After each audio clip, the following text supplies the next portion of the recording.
지난 시간에 중세라는 시대, 우리가 보통 476년 서로마 제국이 멸망하면서부터 통상적으로는 1517년 그 종교개혁을 얘기를 하지만 중세라는 체제가 그 확립이 되는 데는 1000년이라는 저 시간을 좀 필요합니다. 1000년경까지 중세가 세워집니다. 그러니까 교황이 지배하는 체제가 정치적, 경제적, 문화적으로 성립되는 시기라고 볼 수 있습니다. 그럴 때 중요하게 이해돼야 될 나라가 지금 프랑스의 원조라고 할 수 있죠. 프랑크 왕국이 있고요. 그 다음에 프랑크 왕국 다음에 고트 왕조가 있어요. 저 고트는 뭐냐면 이태리 북부와 유럽의 서쪽 마지막이, 그러니까 서구의 마지막이 어디냐면 어디죠? 스페인, 포르투갈이죠. 포르투갈. 그러니까 저희 동해안에 가서 우리가 이제 이렇게 반도가 내려와 동해안에 가서 이 육지의 끝이 어디지라고 딱 찍으면 거기가 포르투갈이라고 보시면 돼요. 그 터키를 지나서 넘어가면 포르투갈이라고 보시면 되죠. 그 포르투갈, 스페인 거기에 있는 나라가 고트족이라고 보시면 돼요. 고트족은 민족으로 말하면 여러분 독일 민족을 게르만 민족이라 그러잖아요. 바로 게르만 민족입니다. 그러니까 야벳 후손이 그리스도 이후에 서유럽, 지금의 유럽에 자리를 잡게 되는 큰 사건이 뭐냐면 우리가 학교에서 배웠던 게르만 민족의 대이동이라는 게 있어요. 시험에 꼭 나오죠.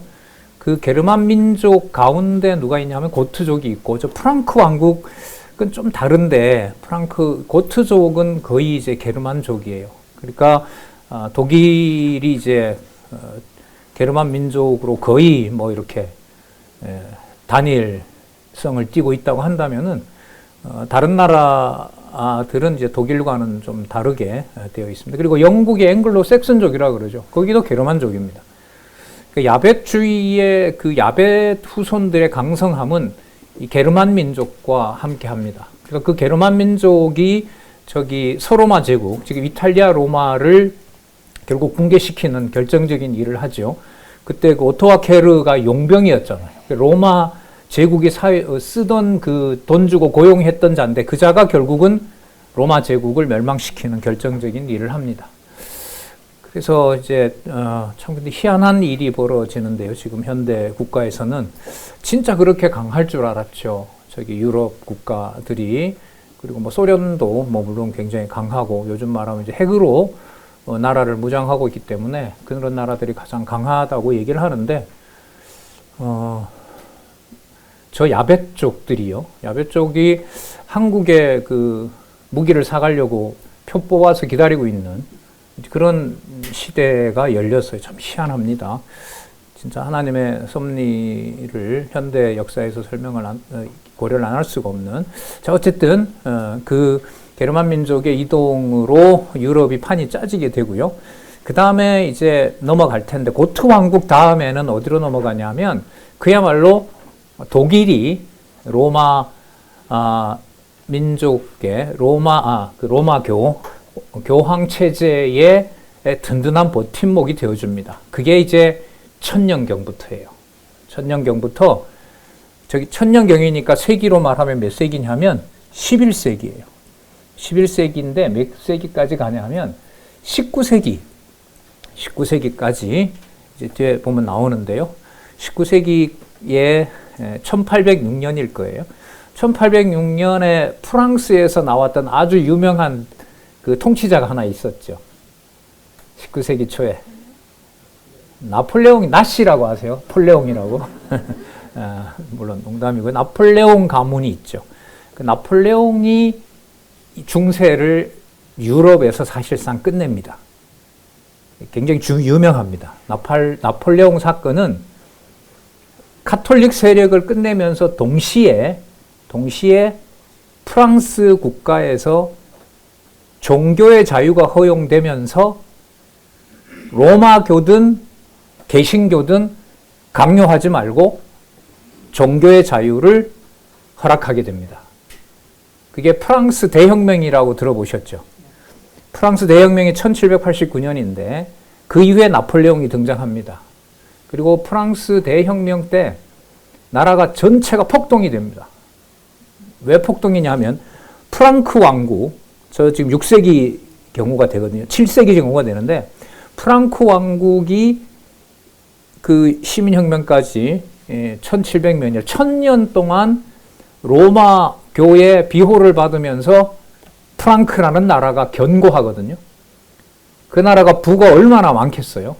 저도 이제 지난번에 오셨던 권현익 우리 선교사님이 뭘 보고 싶냐 그래서 시간은 뭐 한정되어 있고 그래서 뭐 칼빈 생가가 어디 있는지 한번 보고 싶다. 칼빈 다니던 교회도 있다고 하니까 근데 칼빈이 다니던 교회에 갔는데 건물이 한 90%가 불에 타고 그 다음에 벽들이 다 허물어져 있어요. 이게 왜 이랬느냐라고 물으니까 1789년 프랑스 대혁명 때 칼빈이 다니던 교회는 칼빈이 나중에 커서 이제 개혁을 하지. 그 당시는 무슨 신자였을까요? 로마교 신자였죠. 어머니 손잡고 교회 다니던 소년이었단 말이죠. 그러니까 그것도 이제 1789년에는 뭐냐 하면 결국은 그 뿌리는 수도원이었던 거죠. 그러니까 그걸 이제 다 부셔버리고 교회 안에 있던 모든 재물들을 다 탈취를 해간 거죠. 그러면서 프랑스는 종교의 자유가 선포가 되고 어떤 독점적인 그 종교는 1789년 이후 프랑스는 허용하지 않습니다. 그래서 여러분 계몽주의라는 말 들어보셨죠? 계몽주의가 독일의 그 철학자 칸트에 의해서 성경 권위를 무시하는 일이 일어나게 되는데 그 출발이 어디냐면 기억할 만해요. 1789년 프랑스 혁명입니다. 프랑스 혁명은 어떤 특정한 종교가 지배하는 나라를 허락하지 않아요.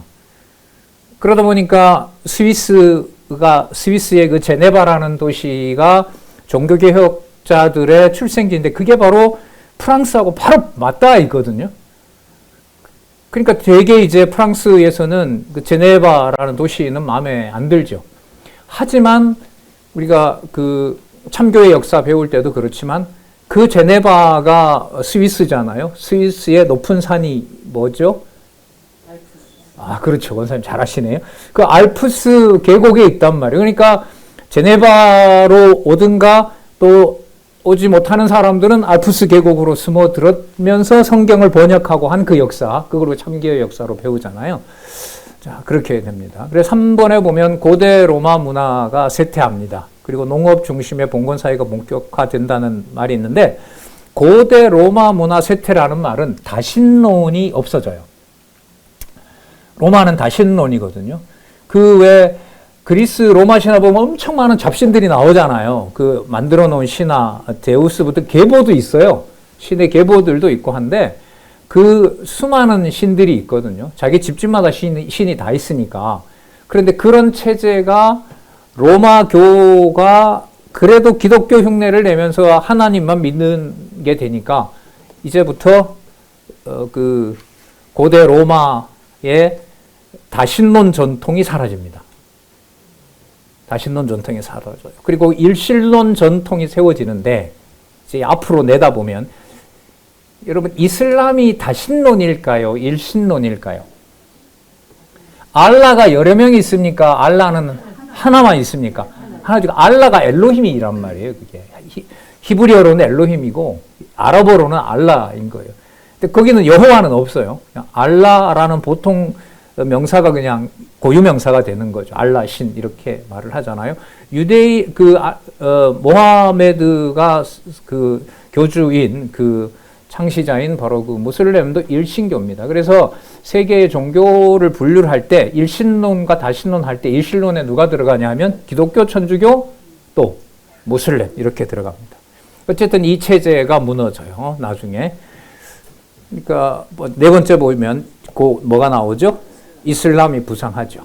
이슬람이 부상하는 게 중동 지역 다 점령합니다. 북아프리카, 지금 이집트 북부, 시리아 지역, 그쪽에 북아프리카가 들어오고요. 이베리아 반도까지 세력 확장하는 거 지난 시간에 했고요. 그러면서 이제 7세기 이후부터 적어도 12세기까지 이슬람과 그 유럽 로마교가 충돌하는 일이 시작이 되면서, 자, 문제라기보다 의의는, 아까 이슬람도 일신교라 그랬죠. 로마교도 어쨌든 신을 믿잖아요. 일신을 믿는단 말이죠. 유일한 신을 믿는데, 모하메드가, 이렇게 무슬림의 그 알라를 믿는 그 신학이, 그 종교가 구약도 인용하고 신약도 인용해요. 자기네들도 아브라함의 후손이니까. 아브라함의 후손인데 계시를 모함마드가 따로 받는 거죠. 그러니까 구약이 아닌 다른 계시를 받는 거예요. 그게 지금 이슬람 경전이란 말이죠. 그리고 예수도 선지자 중에 하나로 놓고 있어요. 그러니까 그 구분이 안 되면은 뭐 지금 만약에 어떤 자기가 객관적이라는 종교학자가 봤을 때는 뭐 그거나 다 같은 거죠. 예. 그러다 보니 이제 뭐 WCC 이런 데서 극단적으로 무당이 굿하는 것도 신내림이고 성령이다라고 이런 이제 극단적인 주장까지 나오고, 한국은 뭐 그런 자들만 다 WCC에 있는 게 아니다 이렇게 해서 이제 논쟁도 일어나고 있는 그런 상황이라고 보시면 됩니다. 자, 저기서 문화 교류가 시작이 되면서 이 이슬람이 정권을 잡으면서 그 그리스가 보유하고 있던, 그리스 문화권이 보유하고 있던 서적들을 전부 갖게 돼요.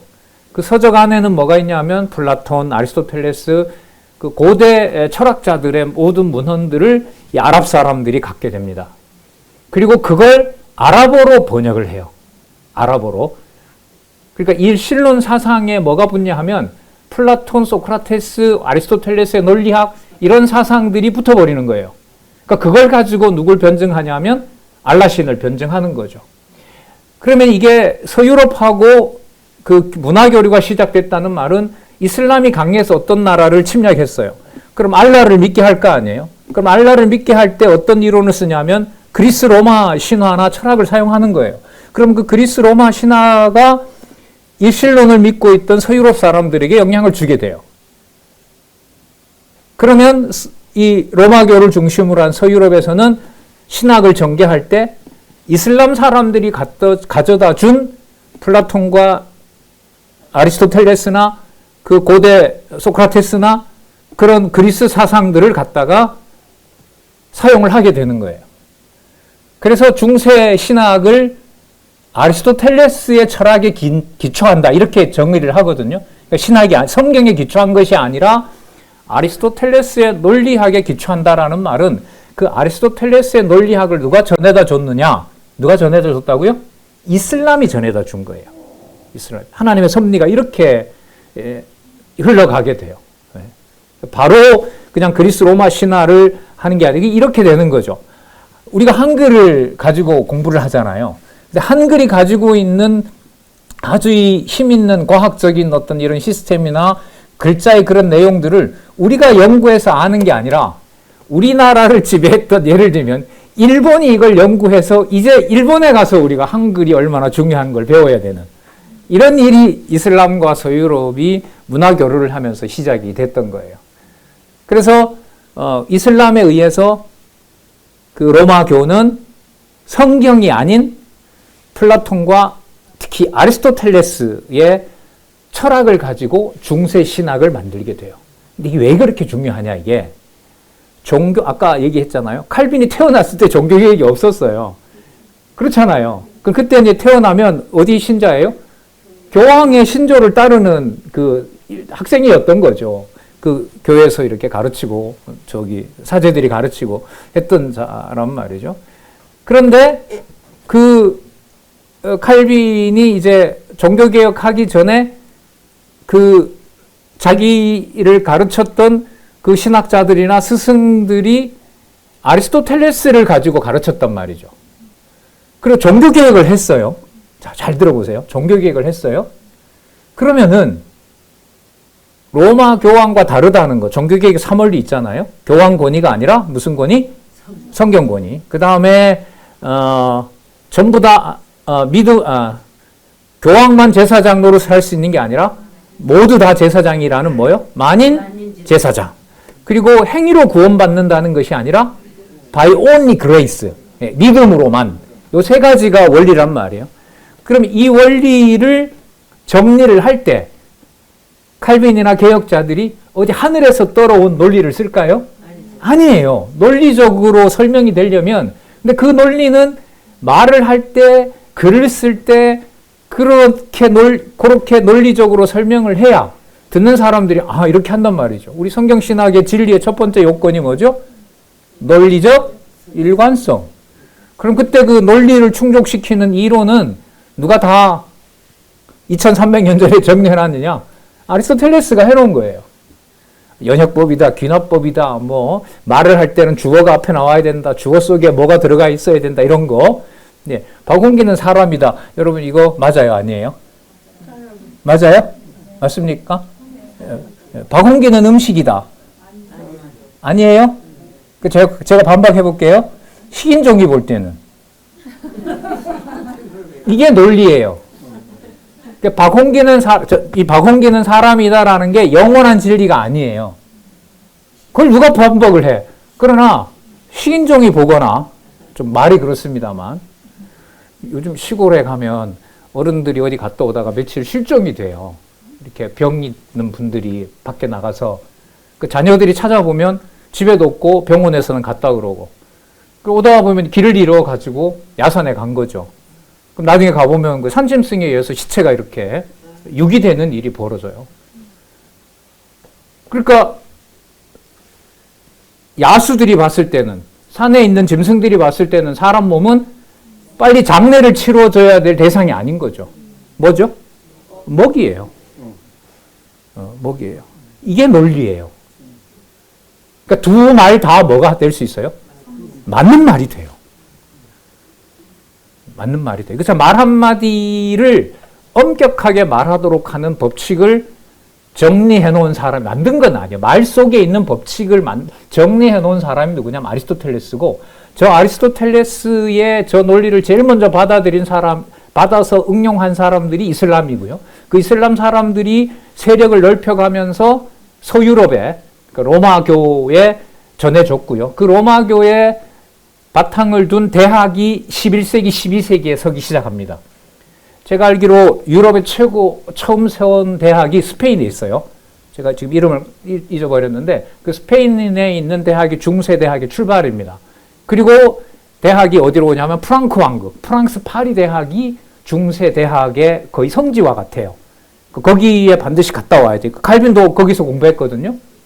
거기서 공부하면서 이런 논리를 배운 거예요. 그래서 종교개혁 이후에 여러분 뭐 교의신학 이랬을 때 신학서론, 신론, 인재론, 기독론, 교회론, 종말론, 이런 논리 구조 있잖아요.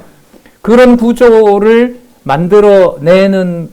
만들어내서 정리를 했을 때 그런 논리를 누구의 이 논리 속에서 풀어나가냐면 아리스토텔레스의 논리 속에서 풀어가요. 아리스토텔레스도 시작할 때 신론으로 시작합니다.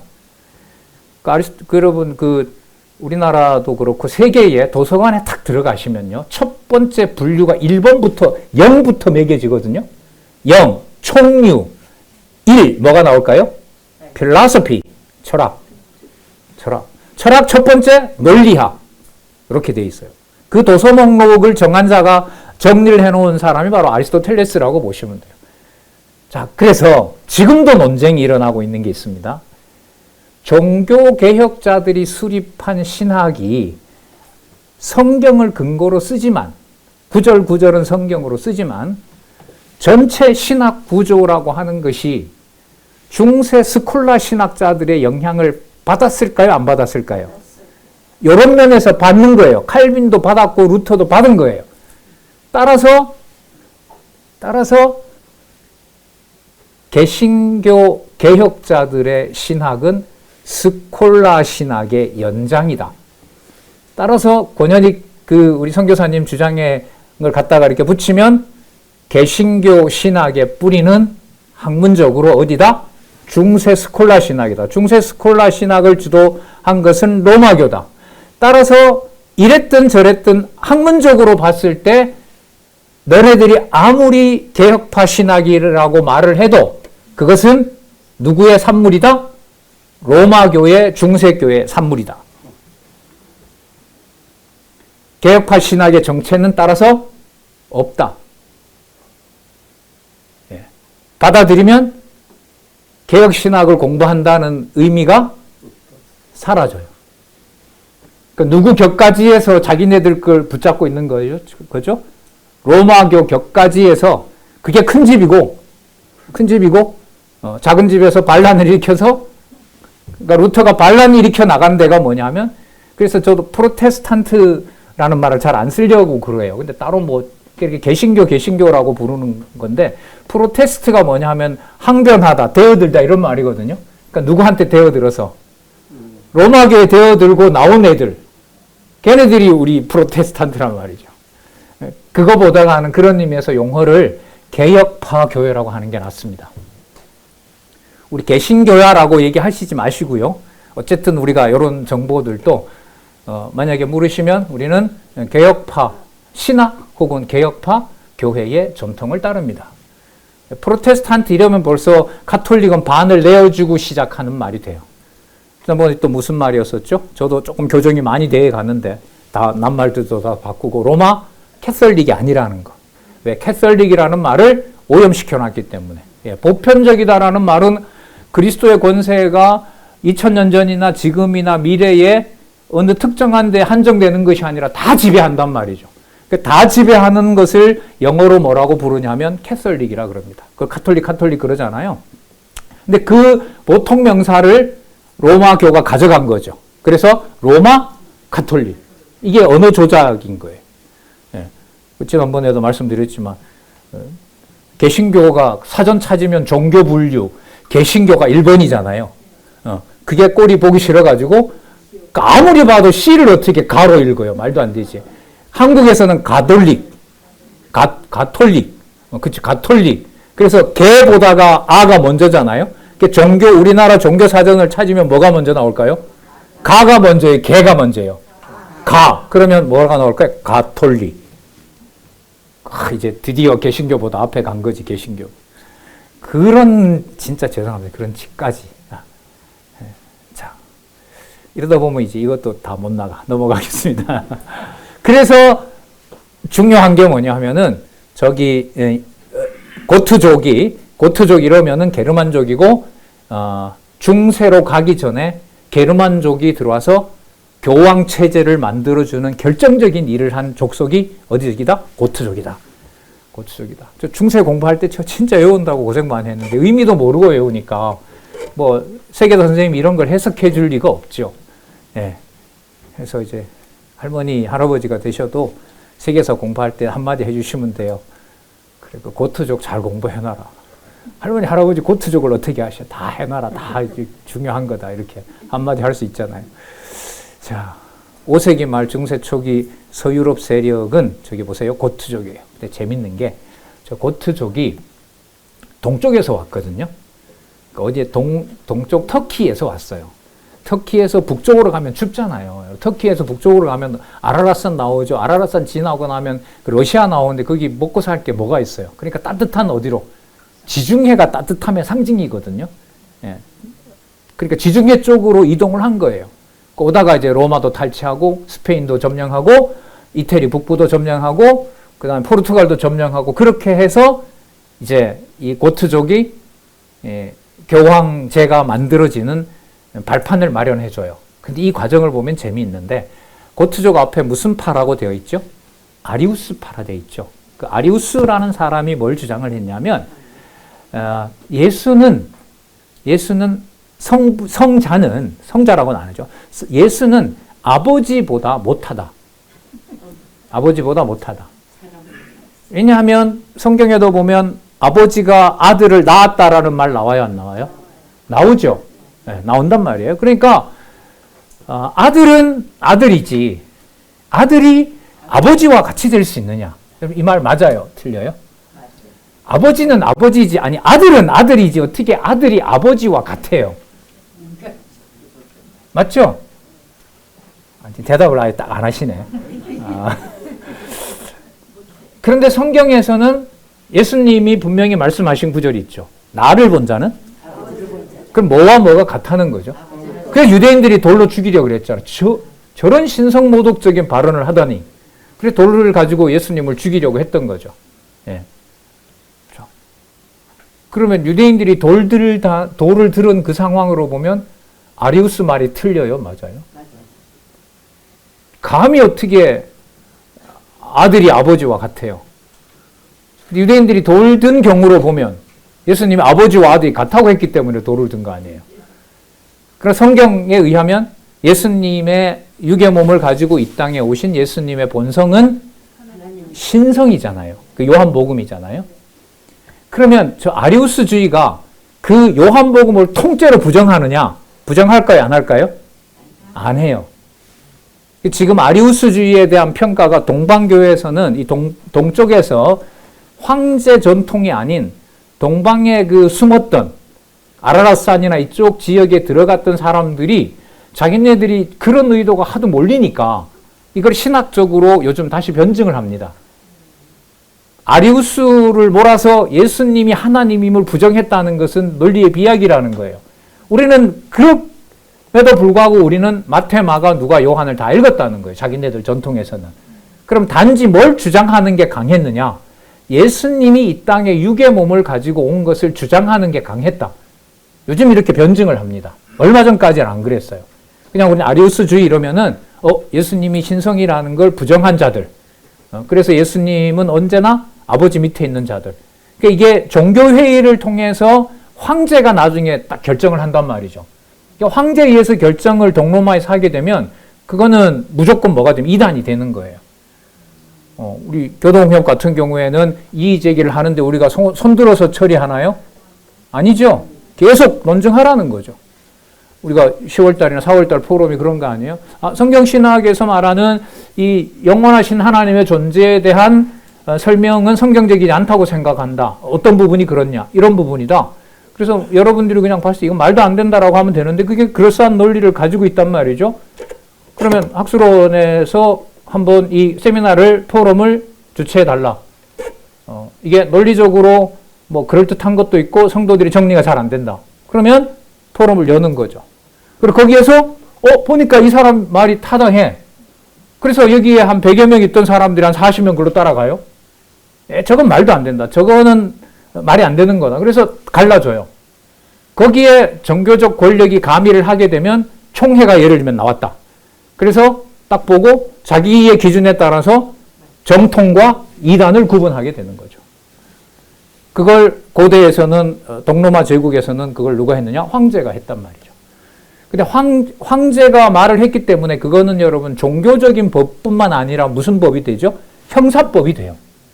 황제명을 거역하는 말은 거역하게 되면 뭐가 처벌이 따르죠. 그러니까 추방했는데도 또 가르쳐요. 그럼 그 다음은 뭐예요? 투옥. 투옥해서 너 그거 철회할래 안 할래? 다시 물어요. 철회는 안 한다. 그러면 사형. 사형. 예수님 십자가에 돌아가셨죠. 십자가 처형이 예수님 돌아가시고 난 다음에도 계속 로마 제국에서는 십자가 처형을 했어요. 근데 어느 시점에서부터 교수형으로 바뀝니다. 십자가형, 로마 제국의 기본적인 형은 십자가형입니다. 근데 그게 교수형으로 바뀌어요. 누구 때부터 바뀌냐 하면 바로 그 유명한 콘스탄트 대제가 십자가형을 없앱니다. 종교적 동기에 의해서건 왜 그 예수님이 나타난 환상 보고 그 서로마 제국 정복 전쟁에서 이겼다고 해서 뭐 성당도 50개인가 바로 지어주고 소를 한 5천 마리 잡죠. 소를 5천 마리 잡아서 가죽을 다 모아서 그걸 성경을 필사하는 그 자본으로 제공을 합니다. 그리고 십자가형 없애고요. 그리고 도덕적으로는 엄청난 비행을 저지르죠. 장자를 죽여버리고 목욕하는 아내를 또 죽여버리고 자기 명에 따라오지 않으니까. 하여튼 이런 면들이 있어요. 자, 그래서 이 동로마 제국에서 그 진행되는 모든 이론이나 이런 것들이 그걸 받은 고트족이 서쪽으로 오면서 로마를 위협하게 되고 서로마를 일단은 위협하게 돼요. 그래서 서로마가 멸망을 하잖아요. 그러면서 아리우스주의에 의해서 뭐가 전달이 되냐 하면 아리스토텔레스나 이런 게 조금 전달이 돼요. 왜냐하면 저기 아리우스파가 사용하는 언어는 그리스어거든요. 고대 그리스어. 고대 그리스어는 무슨 언어하고 가깝죠? 가까운 게 아니라 고대 그리스어는 신약 성경을 기록한 언어예요. 헬라어라는 말이죠. 그러니까 헬라어의 모든 표현들이 신과 관련된 내용이 나오잖아요. 그럼 어디 언어랑 유사해질까요? 익숙하게 신약 성경인 거죠. 그러니까 보통 사람들은 몰라요. 저건 이제 감독들이 모여서 논쟁을 한단 말이에요. 그러니까 자기네들이 이론으로 밀릴 때는 중간에 저기 콘스탄티노플 황제가 있는 곳으로 오는데 길목에 숨었다가 죽여버려요. 그리고 회의 날짜 바꿔버리고, 원래 3월 1일에 개최하자 그랬는데 날짜를 바꿔서 오던 사람들 맞고 자기네들이 패소할 것 같으니까 2월 20일에 열어버려서 그냥 하루 만에 통과시켜버려요. 그 신학 논쟁들은요, 참석한 사람들의 여행 경비나 숙소 제공을 황제가 다 합니다. 근데 그게 몇 년씩 가요, 길게는. 그런 면들은 괜찮죠. 여러분, 만약에 성경신학 반대하는 사람이 여기 왔는데 여러분 한 달 동안 숙소 제공하고 10차례 그 반박하는데도 탁 참으시면서 편히 쉬시고 내일 돈박하시라고 그렇게 제공할 수 있어요? 아니죠. 택도 없죠. 황제는 더러워도 결국은 자기가 판정을 하지만은 거기서 오는 모든 감독들, 예루살렘에서 오건 뭐 저 알렉산드리아에서 오건 전부 올 때 자기가 판을 벌인 거기 때문에 어쨌든 자기가 판을 제공을 하게 됩니다. 자, 그래서 아리우스파 고트족이라는 말이 바로 그런 의미예요. 그러니까 뭘 강조를 하느냐? 예수는 아버지보다 못하다. 아버지보다 못하다. 그러니까 예수는 무에서 생겼다. 무에서 생겼다. 그러니까 창세 전부터 존재한 아들이 아니고 무에서 생겼다는 말은 마리아 모태에서 처음으로 만들어졌다. 그래서 아버지는 항상 존재하지만 아들은 없었던 적이 있다. 모태에서 만들어졌으니까. 그래서 그게 창세기 1장 1절에 무로부터 창조와 일맥상통한다. 네. 태초에 하나님이 천지를 창조하시니라 이러면서 그 무에서부터 창조를 얘기하잖아요. 그리스도도 그렇게 설명을 합니다. 근데 이걸 이제 결국 정죄를 하게 되는데, 정죄를 하게 되고 예수님의 인성만을 자기네들은 받아들이죠. 그런데 아까도 말씀드렸지만 마태, 마가, 누가복음에 예수님이 신성과 관련된 것들도 고트족이 그럼 부정했느냐? 아니에요. 그 사람들 성경에 보면 다 읽어요. 그럼 이런 면은 두 가지 면이 있는 거겠죠. 정죄했던 사람들이 자기네들의 정적인 아리우스파를 제거하기 위해서 여러 얘기들 가운데 흠잡을 만한 것을 빼서 매도하고 정죄했을 수도 있죠. 우리 원로 목사님 그 책 한 부분 떼서 예수가 죄인이라 그랬다. 저기 광나루에서 그랬잖아요. 예수가 죄인이라 그랬다. 황영기 목사님. 그렇게 해서 여러분들 2010년도에 그 최무스님 목사님 와서 여기서 그거 아니라고 다 풀어주고 그런 일이 있지 않았습니까? 그렇게 부분만 떼서 공격을 하는 거죠. 예. 자, 두 번째 볼게요. 게르만계 고트족. 이제 이해가 되시죠? 주 4,6세기경 아리우스주의를 수용을 해요. 근데 아리우스주의를 수용하게 되면 이 나라들이 어떤 곤란함에 처하냐 하면 삼위일체론, 아버지와 아들은 같다라는 걸 부정하게 돼요. 그러니까 내가 아리우스주의자다 이러면 쟤는 아버지와 아들을, 예수님과 하나님을 차별을 두는 거구나. 그렇게 믿어버린단 말이죠. 그런데 어쨌든 힘이 강하니까 이태리 북부를 점령을 했어요. 근데 이태리 남중부에는 누가 있냐 하면 교황이 있잖아요. 교황은 뭘 받아들이냐 하면 삼위일체를 받아들여요. 그래서 신론에 있어서 로마교가 이 개혁파 교회와 접점이 딱 하나가 있어요. 그게 바로 뭐냐면 삼위일체론이에요. 왜 삼위일체론이냐 하면 이 로마교가 어거스틴을 받아들이거든. 아우구스티누스, 어거스틴 아시죠? 어거스틴은 양쪽에 다 걸려 있어요. 예정론 주장하고 삼위일체론을 주장했기 때문에 개혁파 교회하고도 연관이 되고요. 어거스틴이 반달족이 침략해 올 때 죽거든요. 책을 쓰고 신의 도성. 신의 도성은 하나님 나라라는 뜻이에요. 그런데 거기에 하나님 나라의 결론이 뭐냐면 로마 교구가 하늘에 있는 천국의 실체다. 따라서 지금 이 로마의 감독 체제를 부정하고 교회를 말하는 것은 불가능하다. 그 말을 하고 돌아가셨어요. 그러니까 이 지상에 있는 교회가 그 어거스틴, 대학자니까요. 이 어거스틴의 말 속에 혼선을 일으켜 놓은 거죠. 그러니까 개혁파 신학자들도 얘기할 때 아우구스티누스가 안 넣으면 안 돼요. 예정론 얘기하거든요. 하나님께서 창세 전에 선택자와 불택자를 다 정해 놓았다. 카톨릭은 이건 싫어하죠. 로마교는 이걸 싫어하죠. 그럼 뭘 받아들여요? 지상의 교회는 하나여야 된다. 그 출발이 어디냐면 로마에 있다. 그리고 로마 교황청. 그러다 보니 거기 막 만들죠. 베드로가 여기서 죽었다부터 시작해서 뭐 거기서 그 베드로보다가 더 위대한 분이 사도 바울인데 사도 바울 같은 경우에 신약 성경 반을 썼잖아요. 근데 그 바울이 거기서 순교한 것이 분명한데도 제자들 가운데 최고로 이 서열 높은 게 베드로다 싶으니까 베드로를 우상화해야 되거든요. 그래서 그 로마 시내에 가보면은요, 그 베드로 이름 붙은 성당은 시내에 다 있어요. 교황청 옆에 다 있어요. 근데 사도 바울 교회는 저기 귀층에 있습니다. 의도적으로 그렇게 배제를 한 거죠. 예. 자, 그렇게 해서 이 로마 교의 그 지배의 핵심을 그 로마 교회에다 두는 일들이 어거스틴 이후에 이제 생기는 거고요. 아리우스주의가 들어왔을 때는 자기들이 봤을 때는 저건 분명히 이단이다. 아버지와 아들의 동등성을 부정하기 때문에. 어쨌든 그러나 힘이 강하니까 아리우스주의 이 게르만족은 점령을 하는 거죠. 프랑스의 이태리의 절반 이상을 딱 점령을 한 거죠. 자, 그런데 이 아리우스주의가 정복은 했는데 보니까 사람들의 신앙이 교황청 가까이 있다 보니 전부 삼위일체를 믿어요. 그리고 이 사람들이 그게 신앙이다 보니 아리우스주의를 받아들이질 않아. 이게 신앙이라는 게 그런 거잖아요. 죽인다 해서 그게 바뀌는 게 아니란 말이죠. 그러니까 로마 교황청에서는 팔짱을 끼는 거예요. 아무리 너네들 설쳐봐라. 그 백성들 지배 못한다. 지배를 못한다. 왜?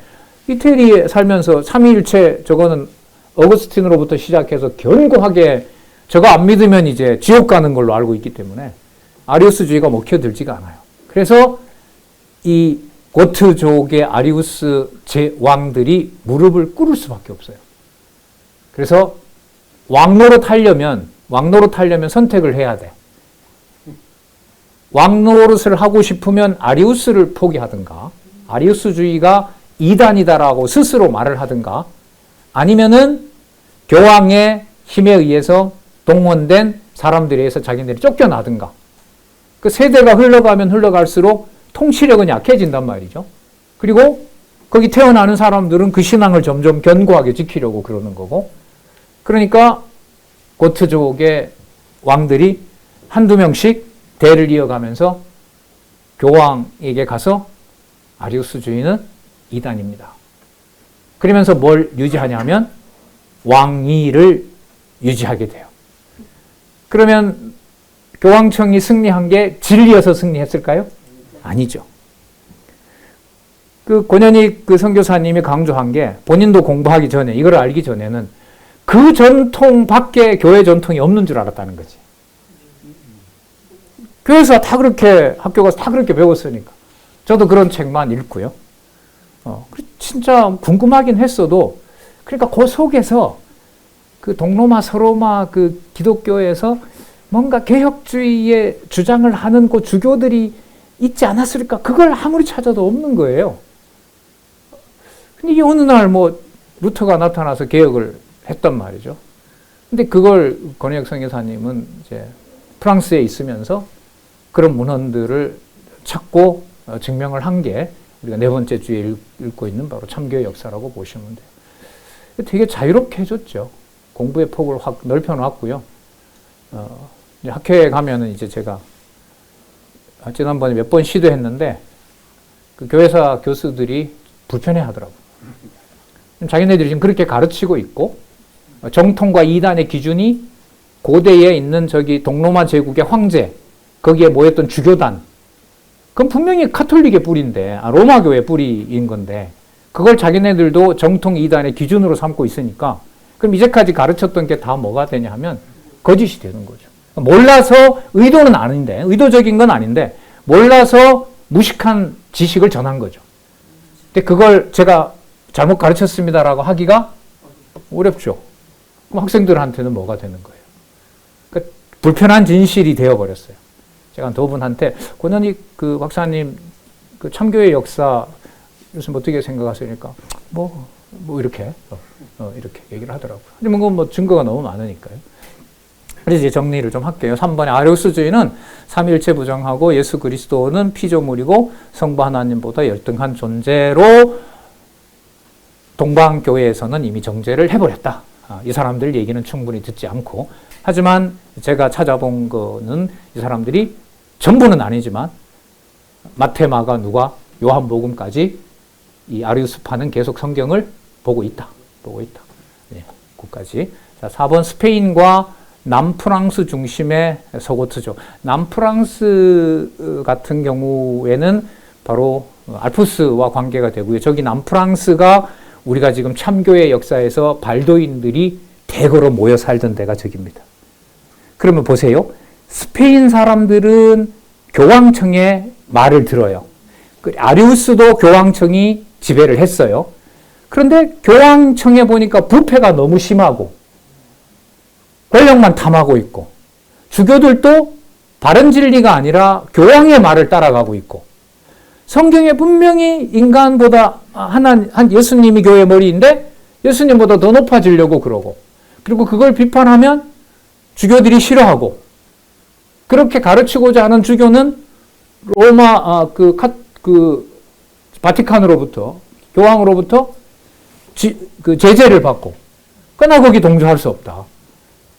동조하지 않는 수사들과 주교들과 그걸 따르는 사람들이 동네에서 파문하니까 이제 약간 얕은 산으로, 또 더 탄압하니까 약간 깊은 계곡으로, 더 탄압하니까 알프스로, 알프스 2000m, 3000m 고지로, 그렇게 우리 책에 보면 알 수가 있잖아요.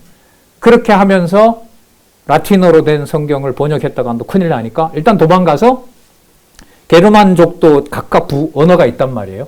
그 언어별로 성경을 번역해주는 일이 벌어집니다. 그래서 스페인과 남프랑스라는 게 이제 다 알게 됐어요. 저 남프랑스에 있는 알프스를 기억하시면 저기가 성경을 가지고 교황의 제재를 피해서 도망간 주교들과 성도들이 거기에 있다는 거. 이스탄불의 터키에서 동로마 황제가 정한 따르지 않고, 거기도 황제도 부패하고 주교들도 부패한단 말이죠. 주교들도 보니까 교황한테 줄을 서야 이제 잘 먹고 잘 사니까 버젓이 성경에 이런 말씀이 있는데 그걸 안 따른다는 거죠. 그럼 안 된다라고 어느 주교가 동로마에 있는 주교한테 얘기를 했어요. 듣기 싫겠죠. 황제가 정한 건데 당신 그렇게 하다가 큰일 난다. 그래도 아니지 않느냐. 그리고 그 말을 듣는 성도들이 있어요. 너 추방당한다. 추방했어요. 이스탄불에서, 콘스탄티노플에서. 그럼 옆으로 가서 또 전해요. 세력이 점점 붙어요. 황제가 가만히 있을까요? 제재를 하니까 도망을 가요. 어디로 도망갔다고요? 알프스. 서쪽에는 알프스가 있다면 동쪽에는 어디요? 아라라산. 아라라산 계곡으로 스며들고, 여러분 유브라테스 강이라고 들어보셨죠? 성경에 나오는. 그 지역을 중심으로, 상류겠죠. 그러니까 산 쪽이니까. 거기에 자국 언어로 성경을 번역하는 일이 벌어지는 거죠. 그러니까 어디에도 있었어요? 서로마 안에서도 하나님의 말씀의 권위를 지켜가는 자가 있었고, 동로마에도 핍박을 피해서 말씀을 전하는 자들이 있었고, 그들이 퍼지고 시베리아까지, 당나라까지 그렇게 전달이 되면서 숨어서, 자, 가장 살기에도 좋고 편한 신분이 뭐냐 하면 장사꾼이 되는 거예요. 그래서 실크도로를 따라서 이 많은 핍박받던 사람들이, 나와서 사는 사람들은 뭘 하느냐? 장사를 합니다. 자, 생계 있기에 가장 좋고, 장사하니까 이스탄불의 대도시로 들어가는 것도 가능하고, 왜? 좋은 물건만 확보하면 그 왕궁에서야 들어와서 팔라고 하니까. 그리고 자기 생존을 하게 되고, 모아놨던 거 몰래 보내게 되고, 이렇게 해서 그 참교의 역사가 이루어졌다는 거죠. 자, 4번에 보면 스페인과 남프랑스 중심의 서고트족, 자, 설명했고요. 이탈리아 중심의 동고츠족. 자, 그래서 서유럽으로 온 바로 저 고트족은 삼위일체론을 정치적으로 받아들이게 되고, 결국은 그러면 통치를 확장해 갔느냐? 그게 아니라 교황청 아래로 들어가는 발판만 더 견고하게 해준다. 그렇게 정리하시면 돼요. 자, 세 번, 그 다음 넘어갈까요?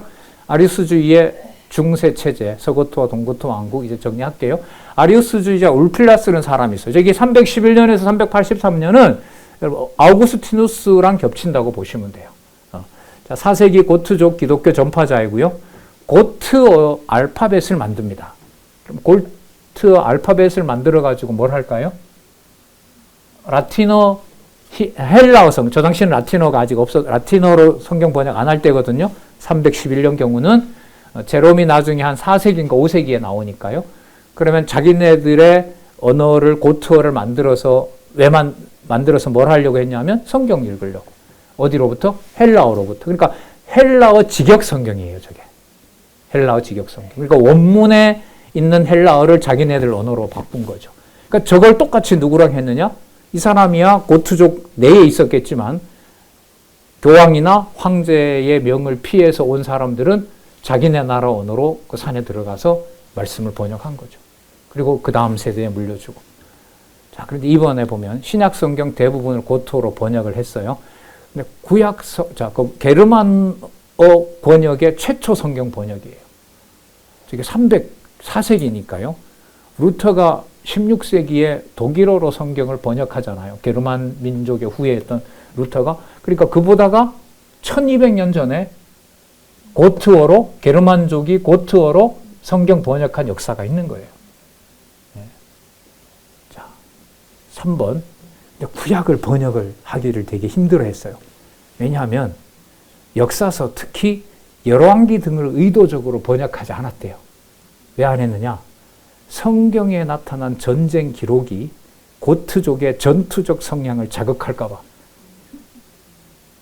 여호수아처럼 가서 잔인하게 막 죽일까 봐 구약 성경을 번역하기가 어려웠던 거죠. 문법적으로 읽게 되면 여호수아처럼 살아라 이 말은 군에 나가는 전쟁에 나가는 장군한테 뭐라고 말하는 거하고 똑같죠?